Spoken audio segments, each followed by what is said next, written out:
The views and content expressed on the following program are provided solely for informational and entertainment purposes. They do not constitute legal advice. A podcast is not a substitute for retaining a competent, licensed attorney to advise you on your specific legal situation.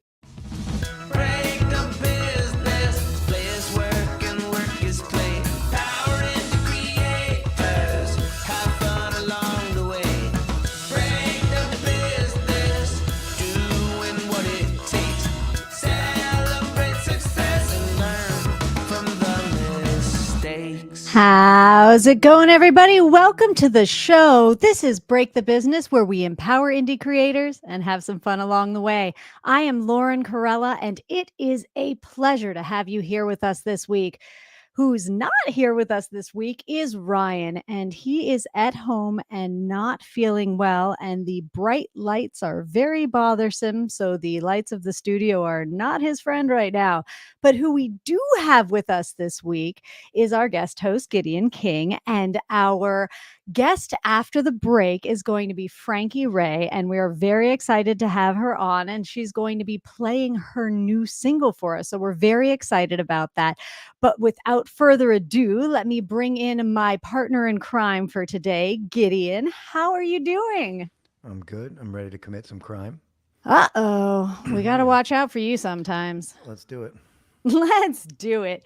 You were telling me before the show about a documentary or a movie that you just watched that you wanted to recommend. I figured I might as well get that out before I forget. Yes. So the other day, my wife forced me to watch a documentary. Forced you? Yeah, she forced me, and so I sat down like a good boy, Mhm. and we watched this documentary called "Squaring the Circle," and it was amazing. Actually, it was about the artists who built Hypnosis, which was the firm, the art firm, if you want to call it that, or art studio, really, that did all of the iconic album covers, like the Pink Floyd cover, with the prism and the light going through the prism, and then also, the flying pig. And there were all these amazing interviews with the guys from Pink Floyd and Robert Plant and Paul McCartney, and it was just such an unbelievably strange reminder how different the visual aspect is for musicians and music and the output of music than it was literally 30 years ago when artists put out music. And Yeah. along with the music went a few really meaningful visual images, as opposed to putting out music now where the artist is compelled to release a video and post 460 inane things on Instagram. And it was just a super weighty documentary. So for anybody who's still listening to me talk right now, probably not, you probably fell asleep. I would say check out this documentary, Squaring the Circle. It was just literally beautifully made. Squaring the Circle. I'm going to have Yeah. to check that out. I will say our listeners are listening to you because they have asked for more of you, actually. If you could speak louder, because we are having sorry. guests saying to us, you're in your backstage voice and we need projected Sorry. Here show we go. volume. Here we I know go. I'm terrible. Sorry. How about this? Is this good?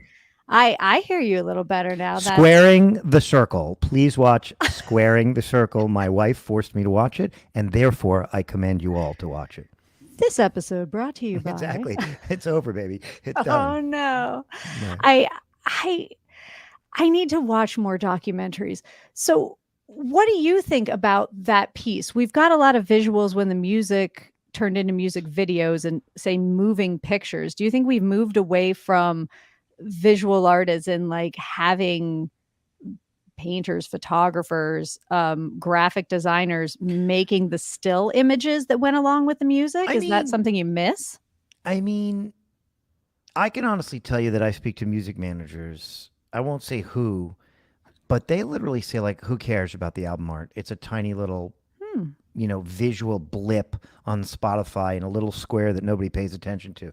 I care about it a lot. Okay, it means a lot to me, but I think it's lost its singular sort of importance in transmitting the true vibe and the true nature of the artist, and turned into like a series of sort of more fleeting visual expressions that go along with sort of making up sort of an image for the artist, a bunch of Instagram posts, a music video, and it's not this like singular deep expression. Now it's like, let me just sort of post lots of Instagram stuff, have a music video, and just, it's almost like, to be honest, the way I really feel is it's awful. I just think it's like a race to the artistic bottom, but I don't want to be a real bummer, so everybody leaves the show. Yet of a music video. I mean, well, not yet anyway. We're going to have videos on our t-shirts shortly. Right. But I think about that Pink Floyd album that Yeah, that amazing. you were talking about and things like that. And I have a t-shirt in my drawer right now with totally. that image on it. And so to think that even the managers and the labels that we all, especially here on this show, like to say aren't necessarily looking out for the best interest of their artists, are kind of missing something, because it's a marketing point. It's something that lives on past the fleeting moment of flipping through 30 seconds of video clips. I mean, Lauren, there's still kids. There's still kids wearing the Rolling Stone T-shirt with the tongue hanging out. You know what I mean? I walk down the street and I see 15-year-olds wearing the Pink Floyd T-shirt. Yeah, and yes, we will see people wearing an Eras tour or Eras, however I keep getting corrected. No matter how I pronounce it, I get corrected. but like we see people wearing those T-shirts, but there was something about that early artwork that honestly, I think it was iconic artwork that stood alone in the realm of art as beautiful expressions away from the music as well. And so it was just really cool. And I don't know. I think we're kind of losing that depth. It's a little bit sad. What about visual art in general? Do you think we're losing appreciation for visual artists that are not in a moving form, not just on album covers? I mean, we talk about all indie artists here. Do you think that there's less demand for that kind of material, or less collaboration between the art forms? I think, well, that was a lot of questions. No, I got deep here, huh? Yeah, but I think that when we think about visual art, actually what's happened is the same thing that's happened in music. We're too tolerant of too many people not really knowing what they're doing, releasing too much dog shit. And I know this is a family show, and listen, Ryan's not here. He can't correct my bad language. So like, while the cat is gone, the mice will play. So I think that's a problem. And I just think that, like, if you're a musician, you got to be able to, you got to kind of know what triads are. And if you're an artist, no matter how avant-garde your stuff is, it would be cool if you could paint. It would be cool if you sort of had some basics down. And I just think, like, we're almost just getting too tolerant. Like, we're okay with people pretty much just going on stage with a laptop. And that doesn't mean they're not. Some of them are really good at it. Yeah. And some of them are amazing, and some of them are great artists. But I don't know. It would be cool. And listen, that's why people still love the jam band scene and love to see real people play real instruments. As Prince said in an interview a long time ago, people like to see real musicians with real mics with the microphones on. Yeah. I mean, that sort of didn't answer your question, but it kind of did. It was a tweener. Daniel Neruda writes, this is reminding me of the musical Xanadu, which is one of my favorites. I loved Xanadu. I'm picturing that image of the rock and roll band coming in and meshing with the other band and the stages coming together. Yeah. I think collaboration is so important. And I think that when artists find ways to connect, the best album art and things like that you're talking about is when the fan of the art reaches out. The musician who goes, "Oh, I loved your work. I would love to put your work on my album cover." And people do remember it. It does stick with them. They can hear music in their head, but when they can see something that goes with that, I think it has a lot of value. So I will have to check out that documentary, and and advocate for it. But I do hope we don't lose that. That would be kind of sad to me. Yeah, no, I agree. Squaring the Circle. Yeah, it's so good. Check it out. Squaring the Circle. All Yeah, right. yeah. I will have Yeah, to yeah. check that out. Yeah. There was another thing I wanted to ask you, Gideon.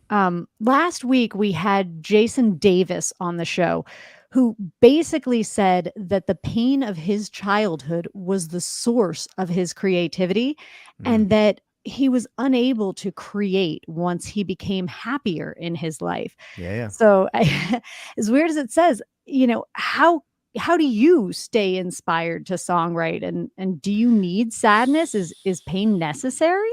So that is, I mean, right. We're getting to the art and pain discussion, and listen, Age old question, right? right? Like, listen, there is absolutely no question, okay, that pain and the output of worthy art are inextricably intertwined, right? Like we and madness, actually, not just pain but madness, right?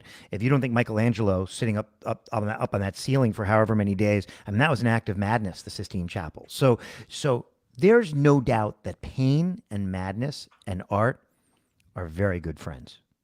On the other hand, I would say that there is an antidote to that sort of sad realization that there's an antidote to that negative dynamic of pain needing to be there for good art to be made. And I would say it's a couple of antidotes. One, you can always tell stories, and you can always go outside the incessant focus on the self and tell a story. If you listen to some of I mean, you know, the other day I was just hanging out in my living room, and the Red Hot Chili Peppers were literally playing a few hundred yards away in Central Park, and I was listening to their lyrics because they were literally blaring through my window while I was trying to sleep, and they were telling stories. Young tuck girl, in a push-up bra. They were making these sort of like these images, LA images, and they were telling stories. And some of those stories were born out of their pain, but some of them were born of a genuine curiosity in otherness and other people's journey. And so one antidote would be to dive in to something other than ourselves. And another antidote for me would be to see other things, travel, experience other cultures, and listen to all the funny, crazy things that people say and do. And again, that's another sort of form of finding an otherness pathway to explore. But I don't blame your other guest for saying that pain leads to good art. But here's the good news.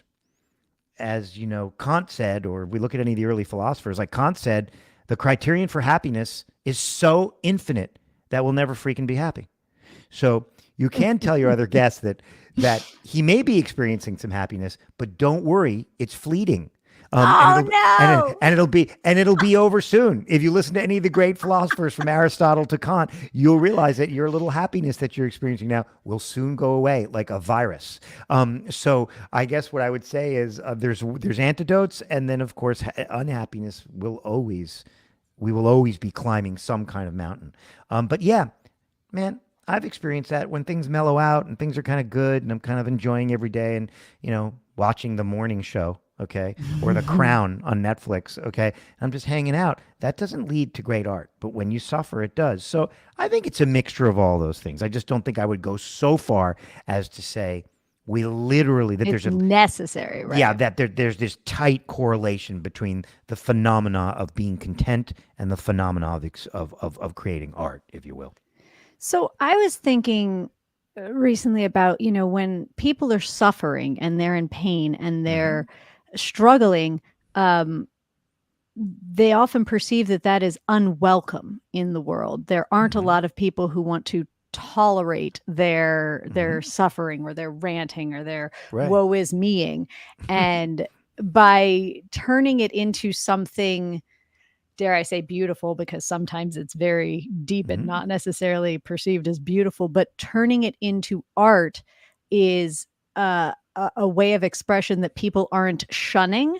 So Yeah. there's as opposed to needing the pain to express it, you need that art to get through the Oh, pain yeah. Yeah. Yeah. because it's not welcome in other forms. Yeah. So Or even Lauren, put a different way that's almost like a corollary to what you're saying. Pain is kind of expressing your pain through art is sort of an acceptable form of complaining. right, Which is exactly. which It's is like which I is don't what want to listen to you, but you right, make it and they go, "Oh, I'll right, listen to that." right. I don't want to hear that you and your boyfriend or your girlfriend had another fight because like I just can't get into it right now. But if you write a really good song about it that also awakens some of my other senses, I will let you into society as something other than a pariah.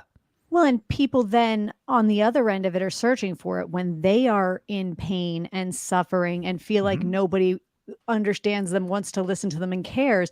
They can reach out to those art forms and go, "Oh, I'm not alone," Yeah. or Yeah. "Oh, I Yeah. can feel this." And so there's a safe space Yeah. in artistic, as long as we Hmm. actually have the safe space to create, I mean, that uh, exists. yeah, I'm thinking of two lyrics right now. I'm thinking of the beginning to All Along on the Watchtower, where he wrote, there must be some kind of way out of here, and that's an incredible expression of madness and pain. And then, you know, I'm thinking of the Neil Young song "Old Man." Take a look at your life; it's a lot like mine, and it really is joining pain with the outside world and making it relatable, and sort of going to what you're talking about. Uh, I didn't think you uh, would go. By the way, I didn't think you'd go this dark on this show, Lauren. Like what? Like is it because it's Halloween? Like It's what's done. what? So I mean, October started. Those of you yeah. who were with us last What the October, hell, I'm man? officially back in the Yeah. spider webs because Right. it's that time. You But yeah, it's right. time to get Right. dark and creepy. Right. One of our listeners just wrote in that emotion is needed for art, and pain can be a part of that. But life is also needed, and joy is needed.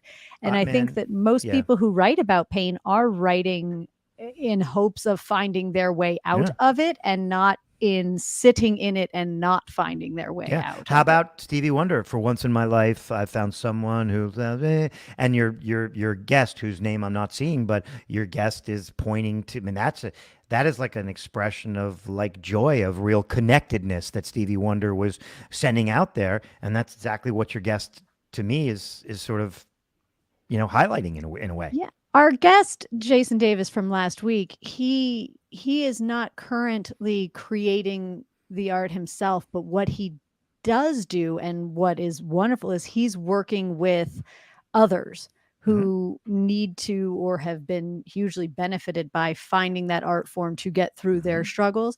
And Hmm. he uses his pain and his experiences Hmm. to help others learn to get through it by creating. So I think that he sees the value in the art form, but it was interesting to hear him say, but once I got to a place where I didn't feel like I was suffering at all times, I Hmm. also feel like that need to create was gone. Yeah. Yeah. And Yeah. that's an interesting thought because It is. It's scary. I'm right now in a period, to Jason's point, I'm in a period right now where I cannot seem like I have 40 or 50 songs right out on Spotify, and like I cannot seem to write a song right now. And I just don't know. I don't know what the hell is going on. I keep starting songs and then just like ending up like eating a cookie in the kitchen, you started And working with us at Break the Business, you're and there's killing just me, so much right? joy in your life You've- that you just can't create you anymore. and Ryan have killed my art. That's How because you have dare you? somebody who will listen. And now, Maybe. it's just Totally. Oh no, Totally. that's terrible. Well, hopefully you'll get back to creating very, very, very I'm working. soon. I got to get sad. One of the creators, as we talk about, finding things outside of ourselves, Ed Sheeran has just released a new album, and he's officially one of us now. He's an indie creator. He's released an album on Gingerbread Man Records, which is his own independent label. So he has released an album. He has said he will not be releasing any singles and will not be releasing any music videos. He put together his music and he put it out. And he said that he has done it not just with his stories, but with his friends' stories, Yes, which totally. again, pulling from other people's lives, which was interesting. He said, we all went through a lot of things in a year, and it wasn't his relationships and breakups, it was listening to his friends' relationships and breakups, and it was Mhm. his friends going through things and doing things. And so if you have that ability to write, there's value in, yes, writing your Mhm. experiences, Mhm. but Mhm. also being able to be a storyteller and tell your stories and the stories of others whose lives you interact with, Mhm. because that's what we do. We tell Mhm. stories, right? Yep. Yeah, absolutely. Well, this thing that Ed Sheeran did is super interesting and important. And listen, I've sort of mentioned it to some people, and some people are like, "Well, Ed Sheeran can do anything once you're famous, whatever, Mm. Taylor Swift, LeBron James, Ed Sheeran, they could do whatever they want." But actually, what Ed Sheeran is doing, I think, is sort of pioneering in a weird way, and is retro in a pioneering way. And here's why. Because when you look at artists now, and not all of them, of course, it's just a single, and maybe that Mhm. single is a collaboration with two or three other artists. And these singles have become like business cards. Mhm. And each business card has to be a little shinier and a little thicker than the last business card, with a deeper type, and make a bigger splash in its own way.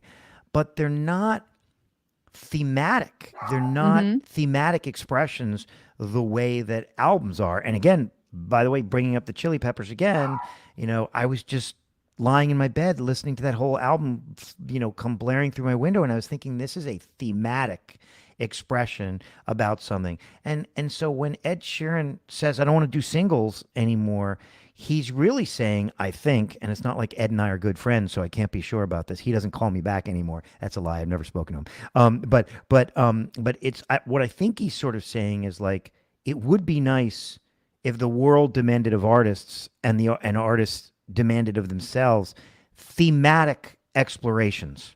And so I think, you know, um, look, Ryan, it's clear, loves Taylor Swift, but here I'm expressing my love for Ed Sheeran. Okay, and so I'm going to express my love for Ed Sheeran because I think he is saying something important. Like, come on, folks, like let's get serious, and not just bang out these hyped up little, sort of utterances that are singles. And I don't know if we'll ever go back to these kinds of thematic albums. I don't know if the system and music listeners and labels will even tolerate it. But it is beautiful when when an artist comes up with a full thematic, holistic expression, and each song isn't quote unquote just a hit in and of itself, Right. but it is part of a gigantic impact that an album is making. Anyway, you know what I'm saying. Well, there was a lot of pressure on him, I think, 12, 13 years, whatever it was, Right, as right. a label artist to be this big star. He lost, like you're saying, that storytelling kind of perspective. It Totally. was all about, if you don't make a big hit in the first week of a launch, it meant that you weren't doing things right, that Yeah. there was this huge pressure upon him, and Yeah. all of these, Yeah. you need to this, and you need to Yeah. Yeah. this, and you need Yeah. to this. And I think he said, and part of me goes, why? Right. In Right. the interview, it was like, Right. part of me goes, why? And he said, let me see, I have a note here. He said, everything has to be the biggest and the best every time, Yeah, and totally. then better the next time. That's Ed Sheeran speaking. He said, I think that's part of the independent thing. That takes away the pressure. There are no expectations because there's no company. You Right. have to live with it. You have to be like, I don't care what people Right. think. Right. And I think you say a lot by saying, I don't care what people think, but I'm going to put out my stories my way. I'm Right. going to release them the way I want you to Right. hear them, and not necessarily the way I'm being told by Yeah. all of the people in the world I need to do Yeah. it. He's divesting himself because he can. Again, he's Ed Sheeran, but he's divesting himself of the corporatized, I don't know if there's such a word, but Why the not? corporatized element of music release and production, and saying, let me just try and make some good music that hangs together, all of it. And the other thing that's cool, and that he said, and I did read some article or something about this, is he sort of said, like, I don't want to do a bunch of music videos and Instagram, really, like, I just actually want to write some songs and have them tell a story. It's a very kind of retro, simple, honest approach that appeals to me. But Yeah. who cares if it appeals to me? I don't know what that means, but it's a very kind of organic thing that he's doing. So I thought that whole thing was cool. Well, and here on Break the Business, we like to empower the indie creators, and we like to Yeah. remind people that Yeah, totally. you don't have to strive for the record contract to satisfy yourself or to make a name for yourself. Yeah, Make totally. your own label, Yeah. release things, study, research, watch the people, and watching Taylor Swift go independent, watching Ed Sheeran go independent. If we're watching these people that we see having success only because of having gone through the record label saying this isn't the world I want to live in anymore, is saying a lot, and hopefully in time will empower more indie creators to Sure. see that they can do things their own way. And by the I way, like that. And slightly beating a dead horse here, but like look at Adele, right? She has her albums that are associated with 21 years old, 25, whatever, right? But each one of them is a full expression and sort of discussing a period of her life and so on. And let's be honest, the totality of her work has more gravitas and weight because she's done that, instead of saying, "Ooh, I'm releasing another single, and this time it's with Drake, and the next time it's with whoever," and it seems earnest, as opposed to, like, again, a series of business cards which she's kind of throwing at us as we walk down the street, if you know what I mean. Absolutely. And when we come back from the break, we're going to be talking with another indie artist who has been doing things her way, and hear how she's figured out a way to make success without having to go through the big record labels and everything else. So when we come back, I'm excited to speak with Frankie Ray. And for now, we're going to take a short break, and we will be right back here on Break the Business. Cool. Ryan Kairalla here. I hope you're enjoying the show, and I hope that you're getting a lot out of it. I do what I do because I care about creators like you. A lot. I've dedicated my career to helping creative professionals, entrepreneurs, and organizations move forward. I do it by hosting this program, and I'm also proud to do it in my legal practice. If you're a creative professional looking for solutions-oriented legal services to help you further your goals, I'd love to help. My firm RKPA does contracts, commercial law, copyright, trademark, and more. Visit rkpalaw.com to learn more. That's rkpalaw.com. Ryan A. Kairalla, PA, Miami, Florida.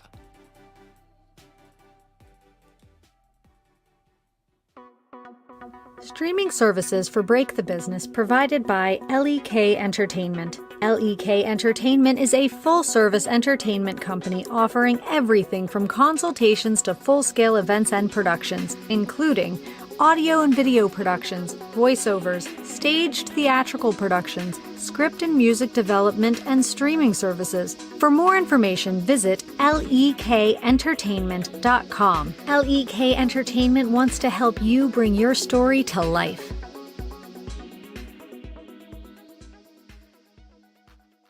Thanks for supporting Break the Business. If you have a question or topic that you want us to discuss, email us at breakthebusiness@gmail.com. You can follow the host, that's me, on Twitter at Ryan Kair, and you can follow the show at the BTB Podcast.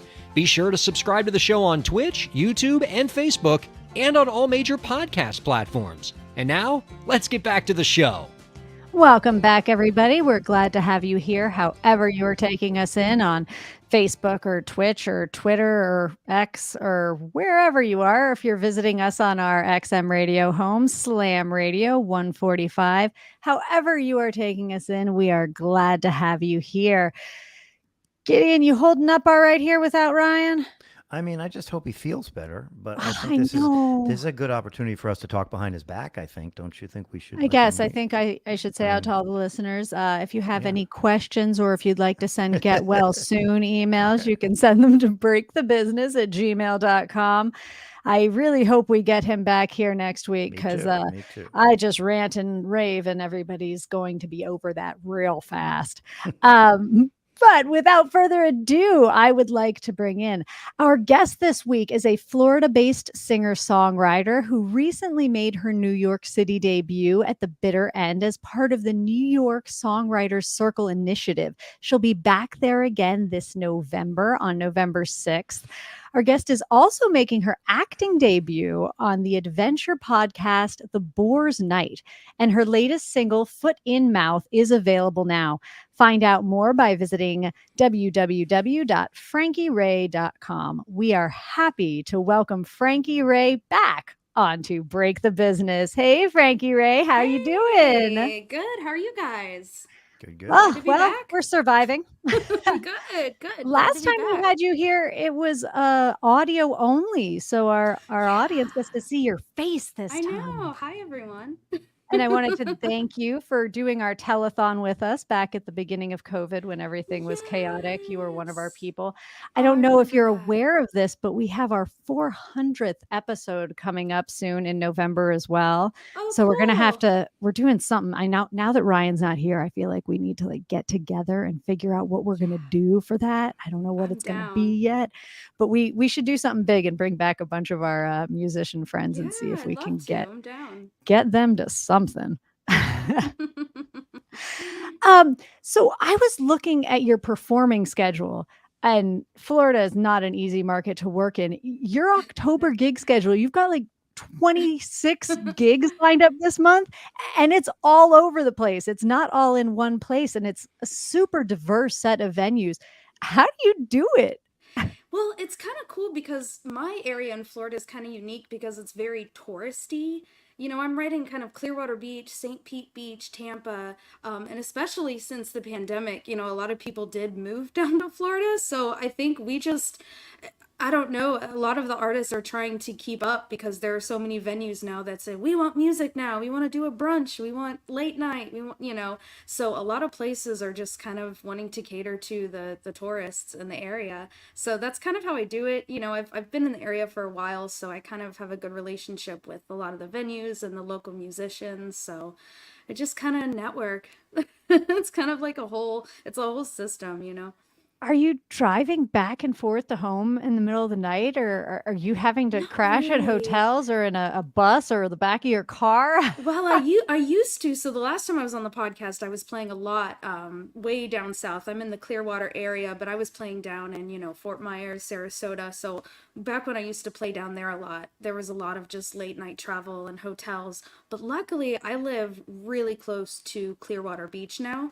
And luckily, I've kind of developed a relationship with a lot of the venues there. So I play a lot kind of in my area now. So it's kind of nice, you know, and it allows me to do things like, you know, take some time off to go play in New York or, you know, Texas or go to NAMM in California. So it's kind of cool. It's a nice little, Oh, nice I little miss thing. NAMM. That's a Yes, great wasn't that energy of fun? so many I artistic people know. coming together. It's, you know, Oh, you the need to best recover times of my after it, life. but I yeah, know, exactly. I know.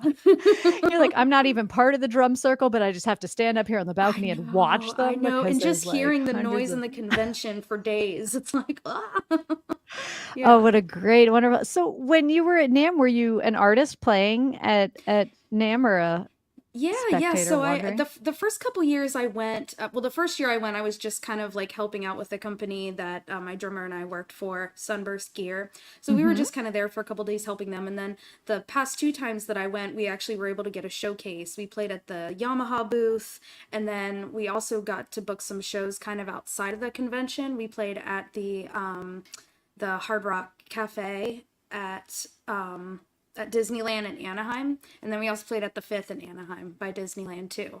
So it was Oh my pretty cool. gosh, how much Yeah, fun. yeah, And now yeah. House of are all Blues of is what I these meant, not Hard Rock. House of Blues is what I played. Yeah. Hard Rock is next. We just need to get them on the phone. Hey, how you I do doing? play the Hard Rock here, so in Tampa, that's why I got confused. So many of, and are most of these gigs just coming from networking and getting yourself out there? Do you have advice on how to book that many gigs Well, at one pretty time? much. Yeah, like so I kind of started doing this years ago where I was just kind of like guerrilla warfare booking, just like all the like, you know, sending out like hundreds and hundreds of just texts and emails and everything. And eventually I started getting responses, and then you just kind of build a relationship, going to open mics, meeting other musicians.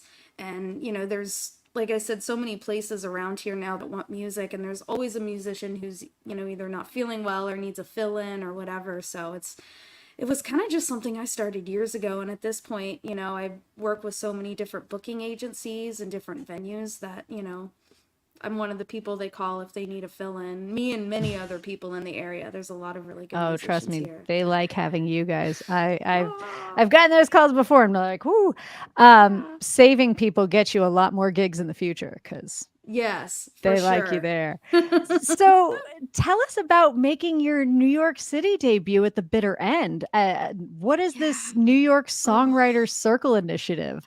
Oh man, it's so cool. I mean, they've discovered art like Nora Jones played at this many times, Gavin DeGraw, just so many great artists have played there throughout the years. And I luckily was able to, I submitted my music. I was luckily able to get in this past April, and it was my first time in New York City, and I played, and it was great. I know my first time in New York City, it was just the best time, and my family all drove in, and it was a kind of like a family reunion up there.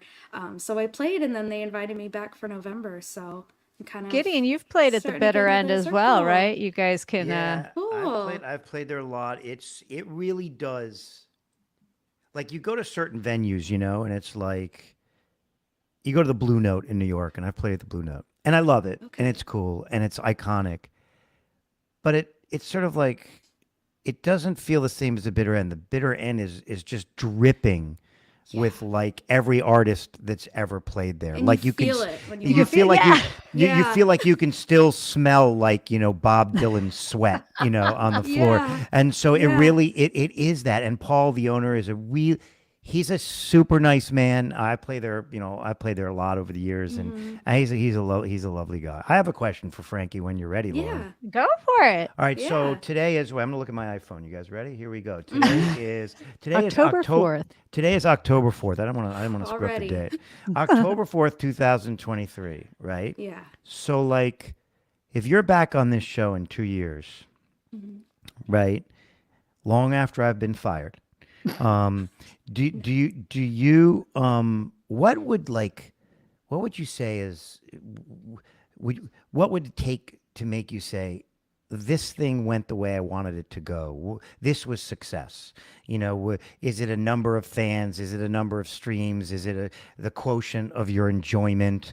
Like what does success in your mind truly look like? And I could tell you, I asked the question, not like rhetorically, meaning like, I don't know what the answer is. My band is growing, never as fast as I want. Okay. And it's so like, I'm not sure what success is or looks like. I'm getting certain festival gigs that I never got. And then it's like, okay, I'm really disappointed that this one song I just released is like, nobody gives a shit.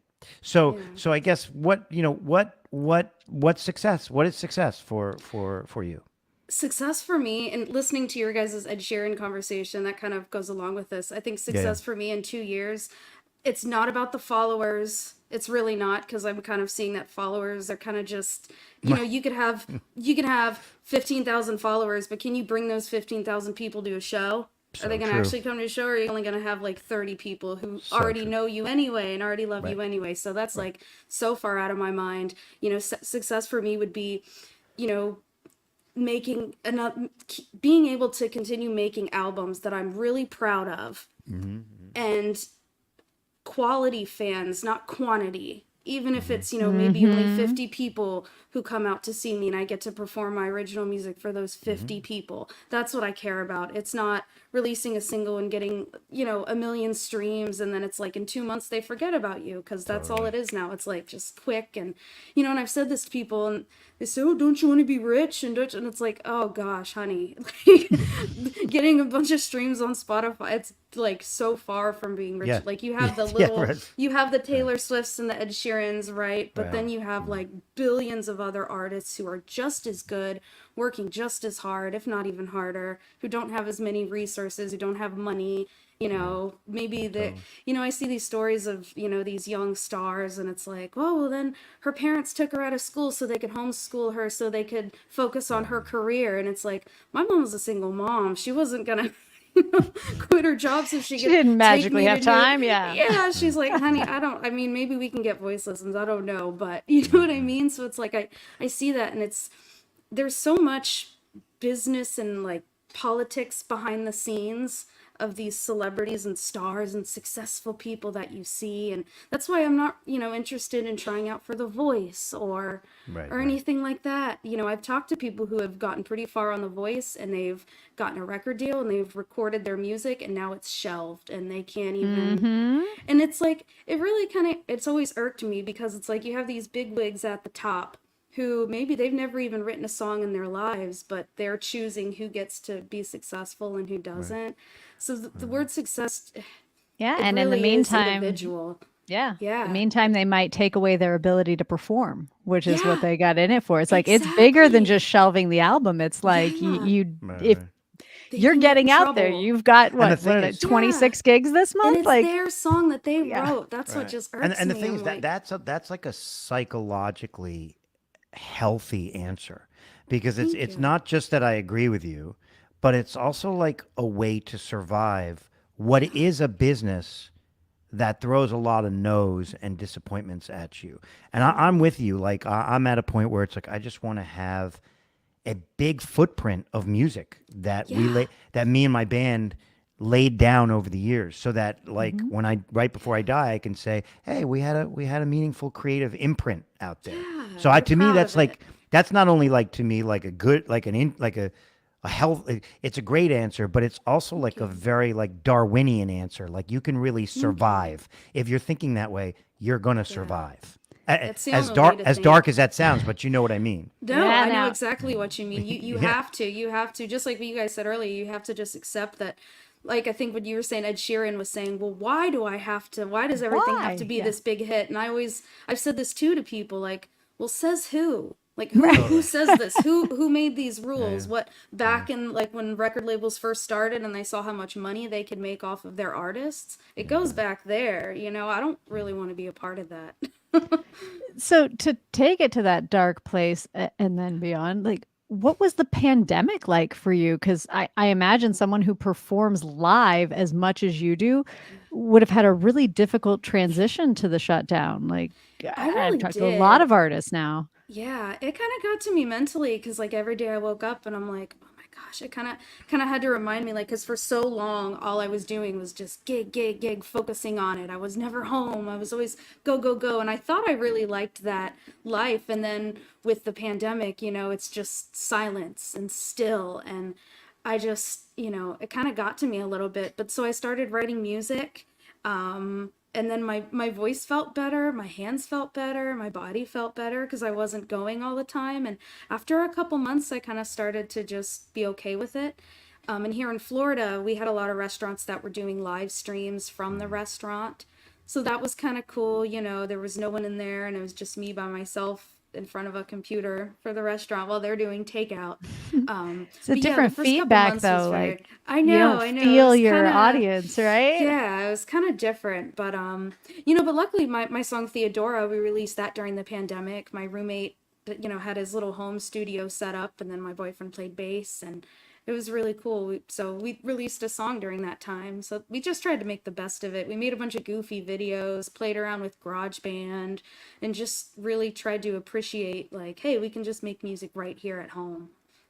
Glad to hear Yeah, you did that. And yeah, we I'm tried. glad we're back to being able to I perform know, live, or thank at least goodness. working our way back to having venues open and accepting live Yes. artists. That's great. Wait, we got to slow down. Oh, I hope you're paying your boyfriend well for his service. Yes. oh, we're If not you are going to get not, into their personal if you payment if spectrum. you are That's a whole not, other I'm world gonna that have a we We real do. do. problem with We that. do. All No. right, cool. Mhm. I'm sorry, I Lauren. believe in I paying needed the to stop us. artists. I wanted to make sure she's paying her beau fairly. I'm just Absolutely. saying, sometimes the payment scale is different for your bow. Totally, totally. But I'm not going to get this is a family friendly show. Yeah, sorry. Well, So, that, changing topics here, mhm. tell me about this acting debut It for was the so much podcast with the fun. Boars Night, and you wrote a Yeah. song for that too, right? Yeah, so my brother back in the early 2000s was in a rock band called Foxy Shazam, and they had some, pretty good success, and one of the bands that they toured with my brother is still in contact with this guy, and he started writing this podcast with a friend years ago, and it was this cool story. So I guess one of the friends took it and really, produced it, and my brother was tasked with writing the song. So he's actually the one who kind of wrote it, and then the writer of the podcast wrote the lyrics, and then I just came in and sang the song. So it was really cool because all I had to do was just sing what was already there. So, and then I had dialogue to do. I was Dr. Comet Chianina, and it was cool. I had acted in high school because I was in theater and everything, but that's a whole different kind of, you're on stage and everything's real big, and but for this it was very subtle, and it was fun. It was fun having dialogue and getting to play around with different inflections, because I don't know anything about acting. I was never that was not my thing. Like musical theater acting was different. Well, and that's like voiceover acting too. That's a little different Yeah. than live stage. Yeah. That's all in your voice. It's Yeah. very It was cool, but the song was on there. Yeah, my brother, he produced, recorded it. He played all the instruments on that song. He, did all the everything except for vocals. So So what's your character in that? my What are you- character, so I'm basically a cow from Earth who has somehow been plunged into the deep I dark love sea. children's I entertainment. I'm like, know. yo, go. Yeah, so then all the sea creatures are like, who are you? And the cow is in this big bubble. It's kind of like SpongeBob SquarePants with Sandy in the bubble. She's like, what is this underworld? So the whole point of the podcast is trying to get me back home to Earth. Back on Or land. to land. We're already on Earth, but but he doesn't know. He thinks it's another planet. He's like, where am I? So your latest single, Foot in Mouth, Yeah. it's about the music industry and It how it's is. changing, right? Can you tell us a little bit about that? Well, foot and mouth actually kind of goes with what we were talking about earlier, and just being okay with where you're at and your own success and your own journey. That song was kind of me just saying like, look, I don't know if I can produce hits for, the world. I don't know where this can go, but I don't think I'm wasting my time because I'm doing what I love and I'm making music that I'm proud of. So if it's not getting me, quote unquote famous or a star, I don't really think it's a waste of time. And I kind of talk about waiting for Godot. So I'm just like, is that what I'm doing? But I don't know, but I don't care. It's okay. I'm okay where I'm at in my journey, and I'm okay with playing at restaurants, and I'm okay with, taking a few weeks here or there to travel and go play some cool show in New York, and maybe something will happen, maybe something won't, but I'm comfortable in my journey. I really am. Any So that's what chance that's we can about. convince you to play that for us? Sure, yeah. I would love They're that. I right love it when here. I fight so hard. I'm like, I want that artist to play. I want to hear the music. Oh, I'm so Yeah. excited. All right, can you hear that okay? I can. All right.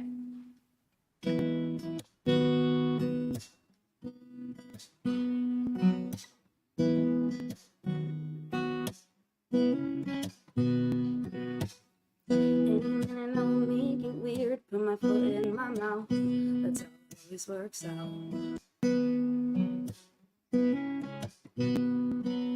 Any minute now you pull away, misinterpret what I say.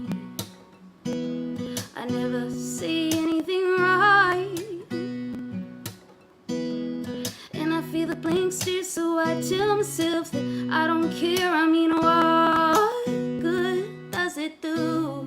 And what am I trying to prove? I ask myself, is it worth it to sit around waiting for Godot? Is it all a show? And everybody asks me where I'm going next. I'd have a plan if I could only find my head. But what's so wrong with staying here instead?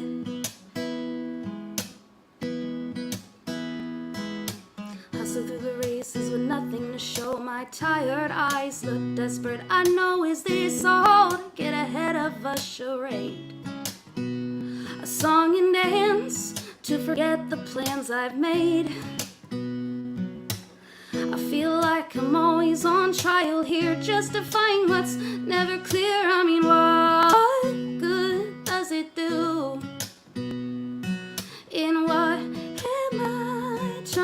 roof.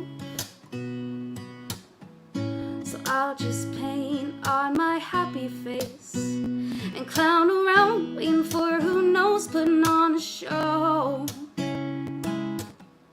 I'll never have to wonder where I'm going next, 'cause I'd say anywhere is just as good as here. And maybe, just maybe, Mr. Godot will appear. Ooh, yeah, sure, it'll all work out. Ooh, yeah, sure, the light, the tunnel, the yada yada yada. Yeah, sure, slow and steady wins the race, but I mean, what's so wrong with winning second place?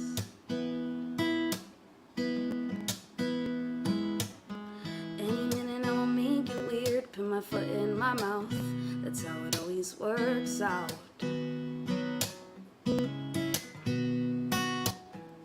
I ask myself, is it worth it? Sit around waiting for Godot, is it all a show? And everybody asks me where I'm going next. I'd have a plan if I could only find my head. But what's so wrong with staying here instead? Well, I just might stay here instead. Hey. That's what Oh my gosh. Everybody, that was Frankie Oh, Ray thank playing her you. new single, Foot in Mouth. You can check her out apparently all over Central Florida. Thank And you. she'll be back at the Bitter End in New York on November 6th. I want to so- shout out to Arrow in the comments. Hi, Arrow. I sometimes stream on Twitch, and he's always a mod who's on there. I just saw he Arrow commented on comment. your thing that it's not about the followers. Yay! Exactly. You talked about it. Your true fans are the ones that you do it for, and the ones that Yeah. really matter. And Yeah. Why would you do it to someone who hates it? You know, like, I don't know. or just someone who frustrates you. Really, that's Yeah. just they may enjoy it, but you Yeah. have to enjoy them too. Thank you Exactly. so much, Ranky Ray, for Thank your you. time and for Thank you, being here Lauren. on the show. Before we let you go, the same question that we ask all our guests, and you've had to answer in the past. But once again, do you have any last tips for the indie creators out there to help them move their careers forward?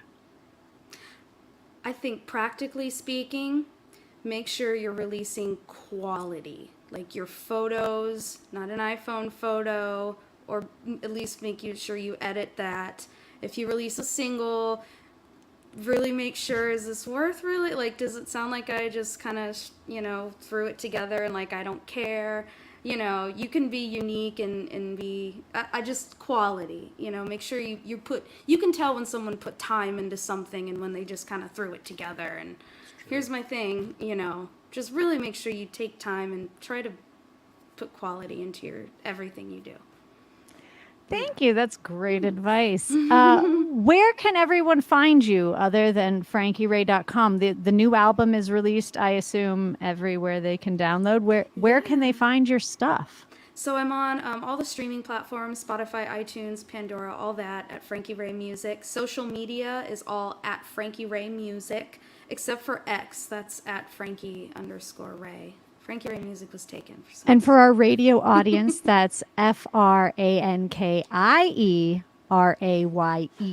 Yes. So our visual people can see it scrolling, but For our sure. radio audience is going to be like, what do I type in? I don't understand. So we hope, don't be a stranger. We hope to get you back Absolutely here not. real soon. And hopefully we can figure out something for this episode 400 when it's coming up. But we've got to work ourselves into your busy schedule. I'm mean, you're all down. over I'll the make time place. for it. I promise. I'll make time for it. This is Thank fun. you so much. Thank you, Ray. We'll talk to you soon. Thank you. Thanks, you guys. Oh, that was fun, Gideon.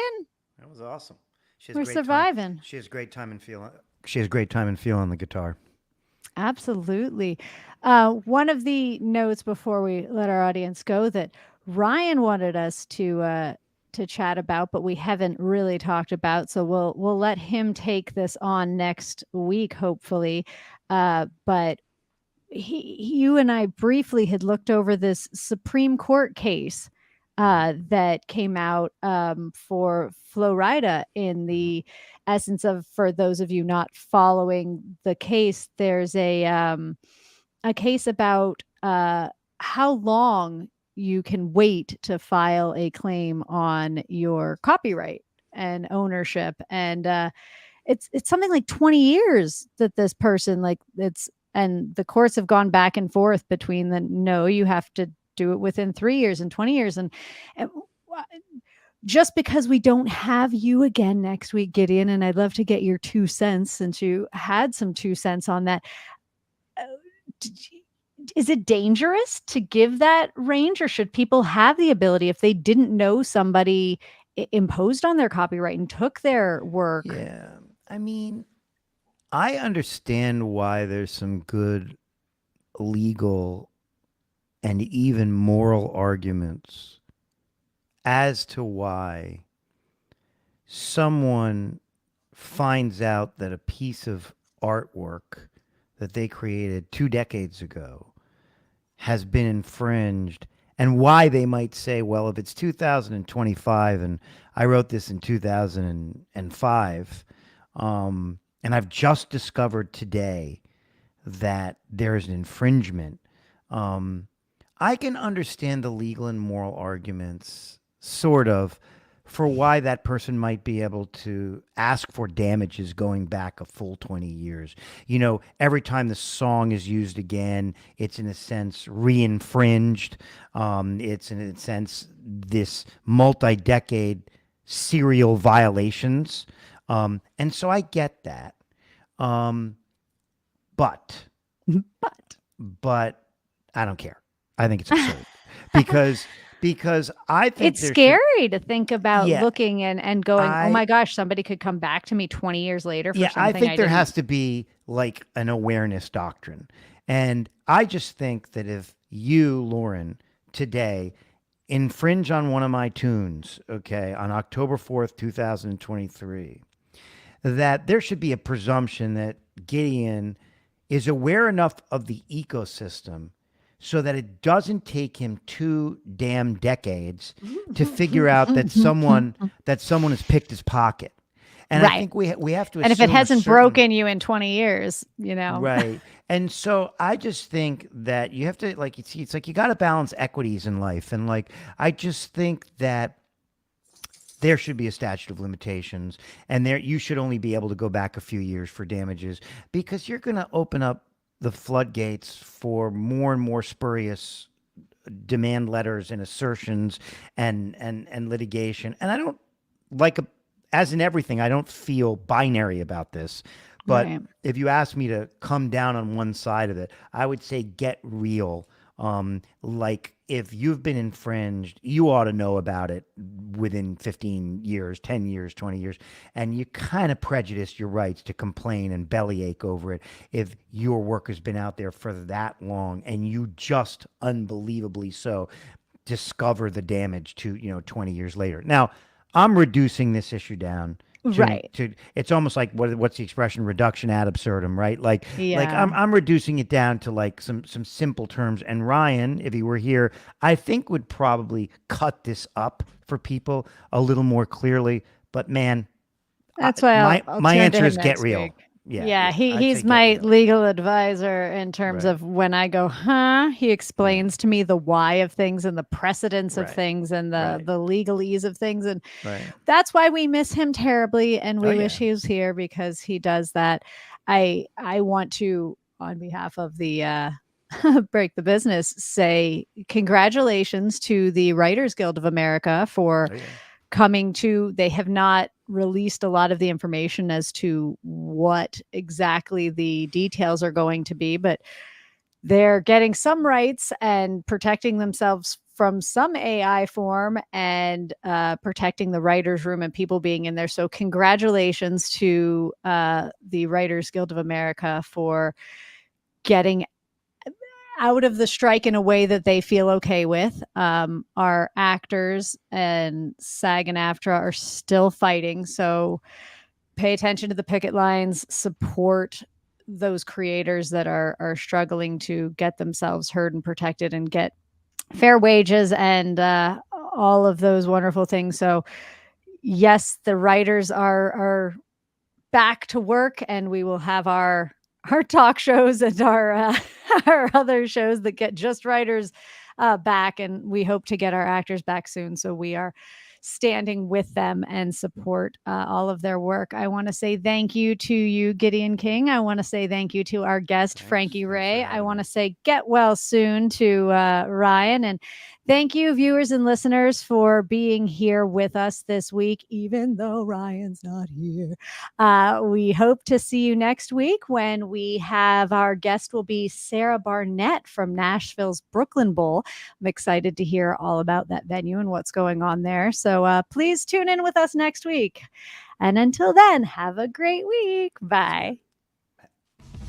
Break the business, place work and work is play. Power into creators, have fun along the way. Break the business, doing what it takes.